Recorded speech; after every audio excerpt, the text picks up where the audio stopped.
La révélation que je vais vous donner aujourd'hui, c'est qu'il est possible que les déserts de ta vie ne vont pas s'échanger, mais il y a aussi une autre possibilité. Ça restera les mêmes déserts, mais une source se présentera dans le désert. Ça sera la même chose qui n'a jamais rien produit pour les autres, mais au moment de ton urgence à toi, ça va produire quelque chose. Agar est chassée par Abraham, elle va dans le désert, elle semble n'avoir personne, et son enfant aussi semble n'avoir personne qui s'intéresse à cet enfant. Mais la Bible dit, l'enfant était abandonné de sa mère, et l'enfant a commencé à pleurer. Mais il y avait quelqu'un qu'on appelle le Dieu des orphelins qui a entendu les cris de l'enfant.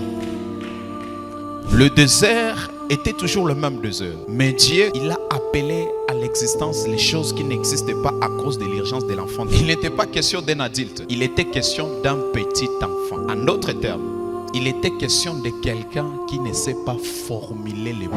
Ce petit enfant ne savait pas parler. Il ne connaissait aucun vocabulaire. Mais son cœur, la soif qui était à l'intérieur, a crié avec précision. C'est pour cela que lorsque l'Esprit du Seigneur est venu, il n'est pas allé ailleurs. Il est allé dans ton cœur. Pourquoi? Parce qu'il a eu le dit qu'il sonde le cœur et les reins. Tu ne sauras pas dire le mot qu'il faut, mais l'Esprit détectera avec facilité la chose qu'il te faut et te l'accordera au nom de Jésus.